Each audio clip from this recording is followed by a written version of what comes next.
Hello everyone. आज के session में हम टॉपिक डिस्कस करेंगे मिड डे मील स्कीम। ये न्यूज़ में क्यों था, वहां से स्टार्ट करेंगे। इसकी क्या सिग्निफिकेंस है, मेन एम क्या था mid day meal scheme launch करने के लिए, और what is the way forward जिससे हम मिड डे मील स्कीम को और भी ज़्यादा एफिशिएंट बना सकते हैं, उसके बारे में आज हम डिस्कस करेंगे।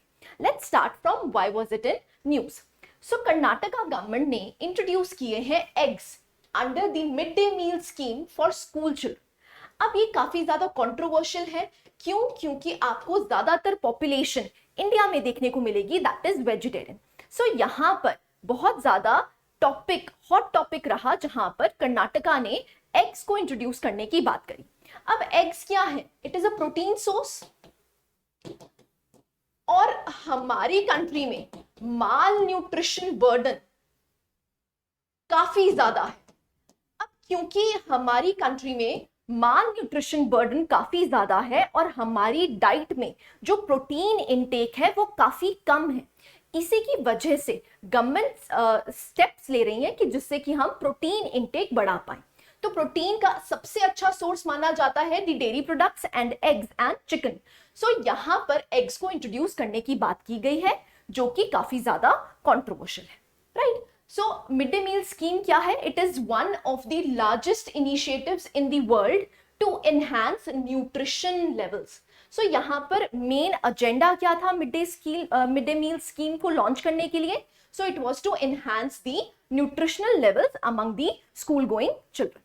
So however the inclusion of eggs has often been controversial. बहुत सी स्टेट गवर्नमेंट्स ने इसको इंट्रोड्यूस करने की बात की है, बट ये काफी ज्यादा कंट्रोवर्शियल रहा है, राइट। सो इसीलिए ये न्यूज में था। अब हम पढ़ते हैं कि मिड डे मील स्कीम है ही क्या, कौन सी मिनिस्ट्री इसको संभालती है, और कौन सी ऐसी स्कीम्स हैं जिसके थ्रू इसको रिवैम्प किया गया है। Let's start. देखिए, जो मिड डे मील स्कीम है, so it was the largest school feeding programme. इसको कहा जाता है लार्जेस्ट स्कूल फीडिंग प्रोग्राम। इसमें क्या किया गया है, इसका मेन एम क्या था? To enhance the enrolment in schools. So जो आपके प्राइमरी लेवल्स हैं, उन प्राइमरी लेवल्स को वहां पर एनरोलमेंट रेशो को बढ़ाने के लिए ये स्कीम लॉन्च की गई थी। एक तो एम ये हो गया, प्लस एम क्या था? To enhance the nutritional levels, to enhance the nutrition levels. So यहाँ पर न्यूट्रिशन की भी बात की गई है और एनहांसमेंट ऑफ एनरोलमेंट की भी बात की गई है, राइट।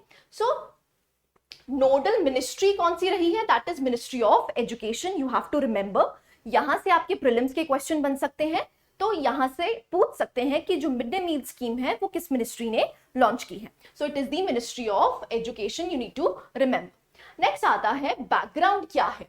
सो यूनियन गवर्नमेंट, उन्होंने एक सेंट्रली स्पॉन्सर्ड स्कीम स्टार्ट करी थी। कब? 1995 में, जो कि चिल्ड्रन किसको कैटेगराइज किसको कर रहे थे? That is first to fifth class. 2007 में इसको एक्सपैंड कर दिया गया, तो क्लास 1 टू लेकर 8 तक के जो बच्चे हैं उनको मिड डे मील प्रोवाइड की जाती है। सो आपको ईयर याद रखना है कब स्टार्ट किया गया था, और 2007 में इसको एनहांस कर दिया गया है up till 8th standard students. ठीक है जी। सो करंट स्टेटस क्या है? अब जो करंट वर्जन है इस प्रोग्राम का, it is named as PM Poshan Shakti निर्माण और पीएम पोषण इन 2021। 2021 में इसको थोड़ा रिवैम्प किया गया है, इसका नाम चेंज किया गया है, जिसका नाम क्या बन गया है? पीएम पोषण। और इसमें कुछ की फीचर्स को एनहांस किया गया है। अब वो की फीचर्स क्या थे एनहांसमेंट में, वो देख लीजिए। सो यहाँ पर 2021 में इसको लॉन्च किया गया था with the name PM Poshan Shakti निर्माण, या फिर जिसको पीएम पोषण भी कहा जाता है। सो नेक्स्ट 5 इयर्स के लिए इसको इंप्लीमेंट किया गया है 2025 तक, और ये एक सेंट्रली स्पॉन्सर्ड स्कीम है। उसके बारे में भी पढ़ेंगे, सेंट्रली स्पॉन्सर्ड स्कीम क्या होती है और सेंट्रल सेक्टर स्कीम क्या होती है, दोनों में डिफरेंसेस क्या हैं उसको भी हम रीड करेंगे।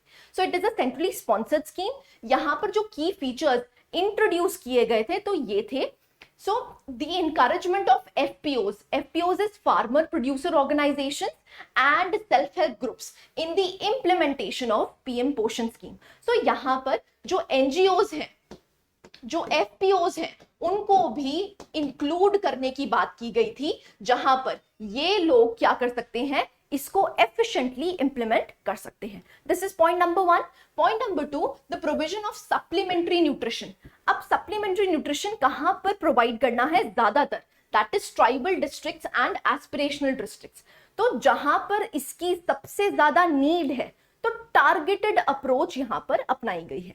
सो दिस इज टारगेट अप्रोच, जहां पर टारगेट एरियाज क्या रहे हैं हमारे, that is the tribal areas, right. Next आता है cooking competitions will be encourage. So यहां पर वोकल फॉर लोकल की बात की गई है, जहां पर हम कुकिंग कॉम्पिटिशंस रख के एक कॉम्पिटिटिव एनवायरनमेंट बनाना चाहते हैं, जिससे यहां पर एफिशिएंसी इंक्रीज हो।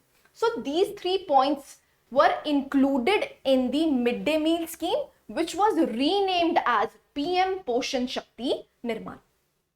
I hope यहां तक क्लैरिटी है, राइट। नेक्स्ट देखते हैं what is the difference between centrally sponsored scheme and central sector scheme. अगर हम सेंट्रल सेक्टर स्कीम की बात करते हैं, तो वो particular scheme is entirely funded by the central government. जो भी सेंट्रल गवर्नमेंट है वो उसको प्रॉपरली फंड करेगी। ऑन द अदर हैंड, अगर हम सेंट्रली स्पॉन्सर्ड स्कीम की बात करते हैं, तो यहां पर कुछ पोर्शन फंडिंग का सेंट्रल प्रोवाइड करेगी और कुछ पोर्शन कौन प्रोवाइड करेगी, that is the state government. So यहां पर रेशो रहती है 60-40, जहां पर 60% ऑफ फंडिंग कहां से आती है, that is from the centre, and 40% funding कहां से आती है, that is from the state. और नॉर्थ ईस्टर्न स्टेट्स के लिए, जो भी वल्नरेबल स्टेट्स हैं, वहां पर रेशो रहती है 90-10। अब 90% फंड्स कौन प्रोवाइड करता है, that is the central government, and 10% funds कौन प्रोवाइड करता है, that is the state government. ठीक है जी। सो यहां पर जनरली ये रेशो रहती है 60-40, 90 एंड 10। सो अगर हम सेंट्रली स्पॉन्सर्ड स्कीम की बात करते हैं, तो यहां पर जो भी फॉर्मुलेशन है उसकी, वो अंडर दी स्टेट लिस्ट करी जाती है, और यहां पर जो सब्जेक्ट होगा that will be placed under the union list. तभी यहां पर प्रॉपर पूरी की पूरी 100% फंडिंग कहां से आती है, that is from the centre. ठीक है जी। सो यहां पर इंप्लीमेंटिंग एजेंसी कौन सी रहेगी, that is the state government. On the other hand, यहां पर इंप्लीमेंटिंग एजेंसी कौन सी रहेगी, that is the central government. So examples आप देख सकते हैं, भारत नेट प्रोजेक्ट है हमारा, मुद्रा योजना है, ये सारे क्या है, central sector schemes. On the other hand, अगर हम मिड डे मील स्कीम की बात करते हैं या फिर मनरेगा की बात करते हैं, वो दोनों ही स्कीम्स किसके अंडर आती हैं, centrally sponsored scheme. So 60-40 ratio और 90 और 10 ratio. So mid day meal scheme किसमें आती है, centrally sponsored scheme. I hope यहां तक क्लैरिटी है। ठीक है जी। सो नेक्स्ट चलते हैं। अब देखिए नॉर्म्स क्या है कि जो फूड बनाया जा रहा है, मिड डे मील स्कीम में दिया जा रहा है, उसकी प्रोपोर्शन क्या होनी चाहिए। सो जनरली कहा जाता है फॉर प्राइमरी क्लासेस जो फूड ग्रेन्स हैं वो 100 ग्राम्स होंगे, पल्सेस आपके 20 grams, vegetables that is 50 grams, and oil and fats की मात्रा कितनी होगी, 5 grams. On the other hand, जो अपर प्राइमरी है उनके लिए food grains 150 grams, pulses 30 grams, vegetable 75 grams, and oil and fats जो कि होंगे 7.5 grams. So again you don't need to remember this, but एक फेयर आइडिया होना चाहिए, क्योंकि यहाँ पर हम पल्सेस की बात कर रहे हैं, तो मतलब प्रोटीन इंटेक की भी बात कर रहे हैं। तो जब इंट्रोडक्शन ऑफ एग्स की बात करी गई है, तो यहाँ पर हम प्रोटीन इंटेक को बढ़ाना चाहते हैं। अब देखिए प्रोटीन इंटेक को बढ़ाना क्यों चाहते हैं, क्योंकि हमारी कंट्री में जो प्रोटीन सोर्सेज है वो बहुत कम है, राइट। अब कम होने की वजह से क्या है, बहुत से बच्चे इससे ग्रसित रहते हैं।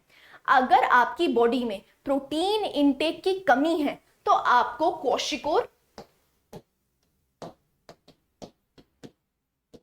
और मरास्मस जैसी डिजीजेस हो सकती हैं। अब ये दोनों डिजीजेस आपको इंडिया में काफी देखने को मिलती है बच्चों में, इसीलिए प्रोटीन इंटेक को बढ़ाने की कोशिश की जा रही है। That is why we are introducing eggs in the diet. ठीक है जी। So these are some of the examples जहां पर मिड डे मील स्कीम को तैयार किया जाता है, राइट। नेक्स्ट आता है अब इश्यूज क्या हैं। देखिए सबसे बड़ा इशू क्या है कि जो इंडिया है, यहाँ पर जो डाइटरी चॉइसेस हैं, they are intensely contested area in India due to caste rigidities, religious conservatism and regional differences.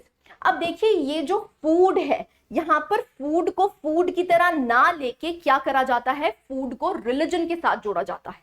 तो इसीलिए यहाँ पर कोई भी नॉन वेजिटेरियन चीज इंट्रोड्यूस करना बहुत ज्यादा हर्डल माना जाता है। तो इसीलिए it is connected with caste rigidities, religious conservatism and regional differences, जिसकी वजह से introduction of eggs in the diet has been controversial. ठीक है जी, so this is the issue regarding eggs. Now what are some of the issues related to mid day meal scheme only. So अगर आपसे explicit question पूछा जाता है कि what are the issues related in the mid day meal scheme, तो ये वाले आप इश्यूज लिख सकते हैं। सबसे पहले है दैट इज करप्ट प्रैक्टिसेस। अब क्या है, मैंने आपको बताया कि गाइडलाइंस प्रोवाइड की गई हैं कि इस डाइट में इतना ग्राम कार्बोहाइड्रेट होना चाहिए, इतना ग्राम प्रोटीन होना चाहिए एंड सो ऑन। लेकिन वो करप्ट प्रैक्टिसेस के थ्रू आप देखेंगे बहुत से एग्जांपल्स हैं कि वहां पर बच्चों को सिर्फ रोटी और नमक दिया जाता है, तो एज सच बैलेंस डाइट तो नहीं दी जा रही। तो करप्ट प्रैक्टिसेस के चलते उनको प्रॉपर न्यूट्रिशन नहीं प्रोवाइड किया जा रहा। ठीक है जी, नेक्स्ट आता है, next is caste bias and discrimination. अब बहुत से एग्जांपल्स आप देखेंगे कि जो भी लोअर कास्ट के स्टूडेंट्स हैं उनको अलग बिठा के खिलाया जाता है। अब ये एजेंडा नहीं था, मिड डे मील स्कीम का एजेंडा तो था कि हम और भी ज्यादा इंक्लूसिव ग्रोथ ला पाए, लेकिन वो एजेंडा फेल हुआ है। तो कास्ट डिस्क्रिमिनेशन की जाती है बच्चों से, ऐसे ही कास्ट बायस भी देखने को मिला है। थर्ड आता है मीनेस ऑफ माल न्यूट्रिशन। अभी recently national family health survey 5 launch किया गया था, जहां पर कहा गया है कि that India is home to about 30% of world's stunted children and 50% of severely wasted children under the age of 5. So आप देख सकते हैं यहाँ पर माल न्यूट्रिशन का बर्डन कितना ज्यादा है। स्टंटेड लोग, वर्ल्ड के स्टंटेड लोग 30% कहां पर एग्जिस्ट करते हैं, दैट इज इन इंडिया। तो अगर यहाँ पर हेल्दी यूथ नहीं है, हेल्दी चिल्ड्रन नहीं होंगे, तो इसका मतलब क्या है, हेल्दी यूथ नहीं होगा, मतलब जो हमारा डेमोग्राफिक डिविडेंड है वो हेल्दी नहीं होगा। अगर डेमोग्राफिक डिविडेंड हेल्दी नहीं होगा तो उसकी जीडीपी में कंट्रीब्यूशन काफी ज्यादा कम हो जाएगी। सो इसीलिए हेल्थ इश्यूज को एड्रेस करना बहुत ज्यादा इंपॉर्टेंट है, राइट। नेक्स्ट इशू आता है ग्लोबल न्यूट्रिशन रिपोर्ट की। अगर बात करते हैं 2021 की, सो यहां पर कहा गया है कि India has made no progress on anaemia and childhood wasting. So यहां पर भी वही बात की गई है कि इंडिया में जो चिल्ड्रन है वो अनीमिक है। अनीमिक का मतलब क्या है, उनके बॉडी में हीमोग्लोबिन की कमी है।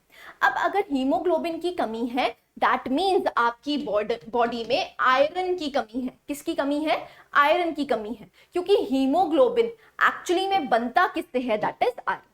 सो इसका मतलब क्या है, आयरन सप्लीमेंट्स कम है, जिसकी वजह से जो बच्चे हैं वो अनीमिक हैं। ऑन द अदर हैंड ऐसे ही चाइल्डहुड वेस्टिंग की भी बात करी गई है।